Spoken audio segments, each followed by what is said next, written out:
It is 4 a.m. in the Forbidden City, and you are already late. You share a wooden sleeping platform with 3 other eunuchs in a room that smells like cold charcoal. The senior eunuch in your unit pulls the blanket off and tells you to move. You are not the emperor. You are not a consort. You are one of roughly 3,000 eunuchs who kept this palace running and were never named. Over the next few minutes, we're going to show you what your day looked like, how you got here, and what happened when the whole system collapsed. The details in this video come from Qing court records, the scholarship of historian Melissa Dale, and the memoir of Sun Yaoting, the last imperial eunuch, who died in 1996 at the age of 94. Every beat is documented. We have stitched them into a single composite day so you can feel it. The Qing Manchu rulers didn't trust eunuchs the way the Ming did. They cut the number and tightened the rules. The administration you now answer to is divided into 48 specialized departments, each with its own superintendent, all reporting to a chief eunuch whose office holds a 3rd-grade rank. You don't hold any rank at all. Your monthly salary is 2 silver taels. The chief earns 12. That's the ceiling, and you are nowhere near it. You got here the same way almost every eunuch in the palace got here. Poverty. Sun Yaoting's father was a pancake seller in Tianjin. He had his son emasculated at the age of 8, not castrated in the way most people understand the word. In Qing China, emasculation meant the removal of all external genitalia in a single cut, performed by a hereditary specialist called a daozijiang, a knife expert.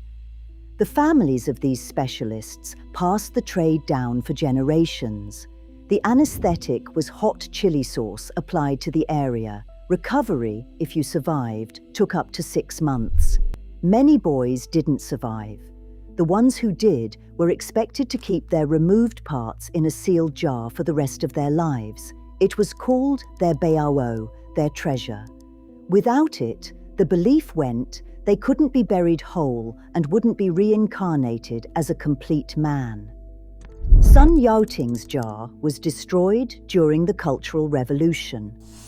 The colloquial term for a eunuch in Qing China was chujia.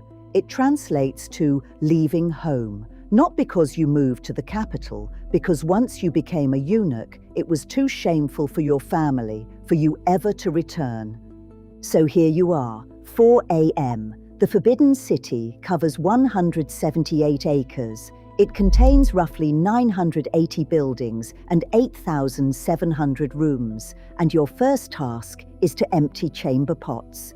You carry waste through designated corridors. You are forbidden from using certain paths, certain gates, certain courtyards. The compound is surrounded by a 10-meter wall and a moat wide enough to discourage anyone from trying to swim across in the dark. The inner court is organized around a single principle that governed every hour of your day. You exist to serve the imperial household, and you must be invisible while doing it. Aside from the emperor, eunuchs are generally the only men allowed to remain inside the inner courtyard overnight. Officials, military guards, even the emperor's own male relatives must leave the palace grounds when night falls. You stay. You don't make eye contact with anyone above your station. If the emperor passes, you kneel and press your forehead to the ground. If a consort addresses you, you respond without looking up.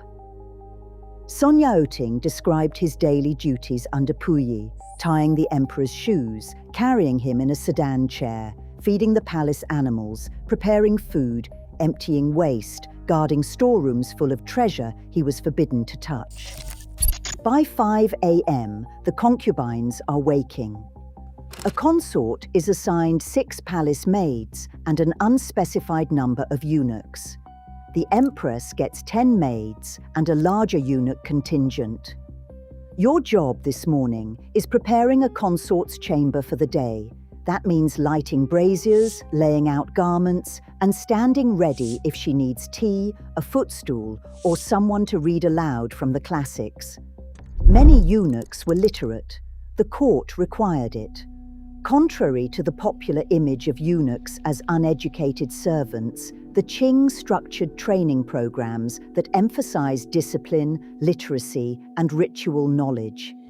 You read not for your own benefit, but so that bored consorts had something to listen to between meals. You are also their only connection to the outside world. The consorts are completely isolated from society.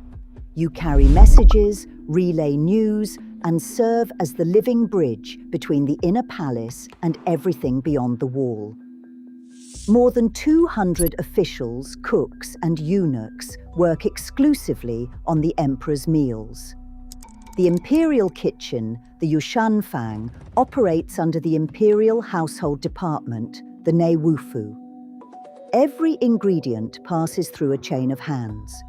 Dozens of eunuchs manage subsidiary operations, farms supplying lamb, chickens, geese, and ducks.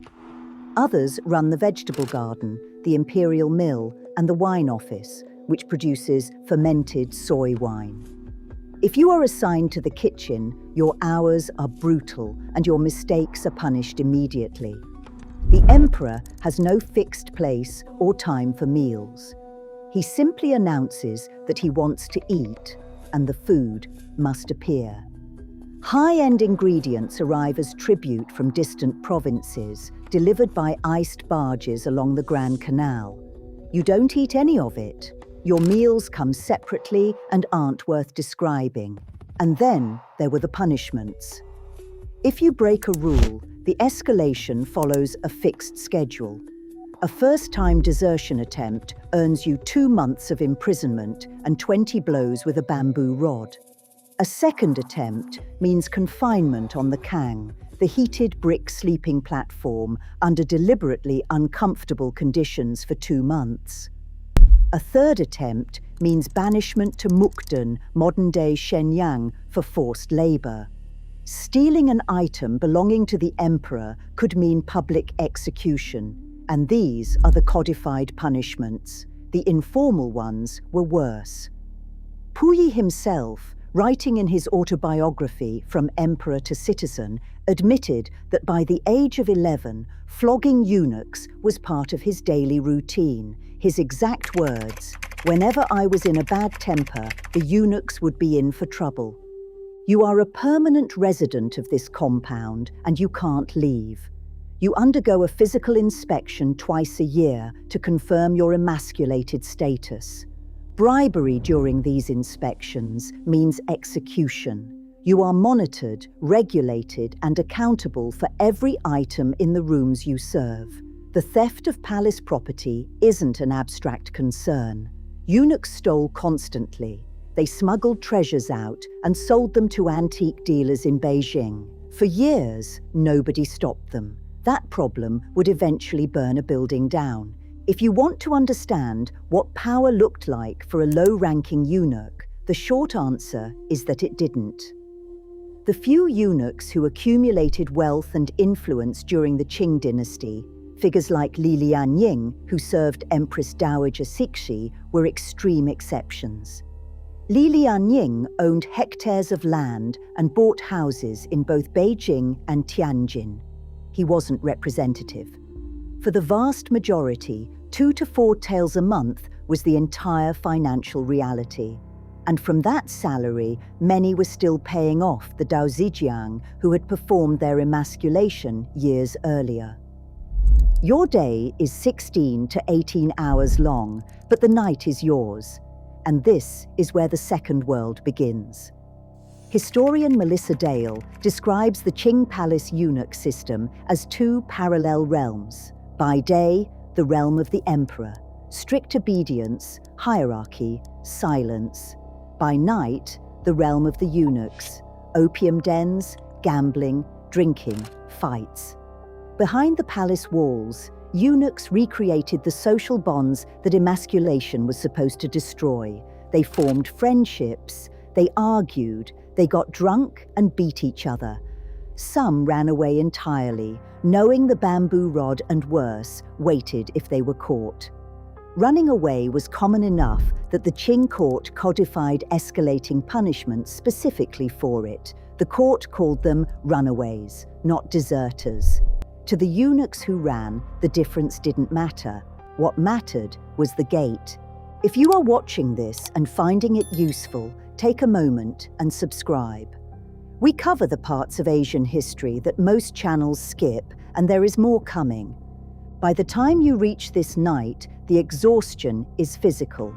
You lie on your wooden platform and listen to the other men in your unit settle. 18 of the palace eunuchs serve as lama priests, attending to the spiritual welfare of the consorts. They receive double salary. You don't. Someone nearby is smoking. The smell drifts through the thin partition. Tomorrow will be the same. That was the rhythm for decades. A closed system, sealed inside 178 acres of wall and moat, running on the bodies of men who entered as boys and never fully left. It held together until it didn't. On June 27, 1923, eunuchs inside the Forbidden City set fire to the Palace of Established Happiness. Puyi, then 18 years old, had ordered an inventory of the palace's treasures. The eunuchs knew what an inventory would reveal: years of smuggled artifacts, missing jade, unaccounted gold. The fire was meant to destroy the evidence. It destroyed the building instead. Puyi expelled every eunuch from the Forbidden City. Hundreds of men, most of them old, many of them sick with chronic urinary problems caused by their emasculations, were pushed through the gates with nowhere to go. Some smoked opium and died early. Some begged.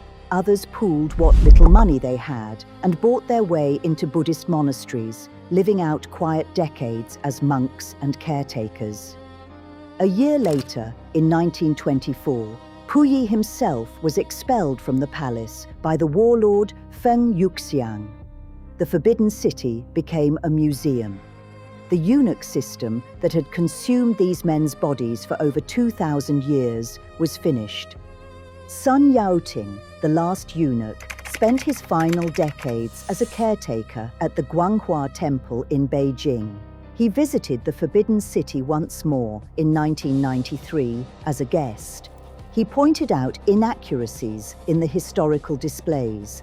He received no pension from the state and no formal recognition for his service. He died on December 17, 1996, at the age of 94. If you found this useful, check out our video on the forbidden foods that only Chinese nobility were allowed to eat. It covers the other side of the same system, the luxury at the top of the hierarchy you just lived through from the bottom.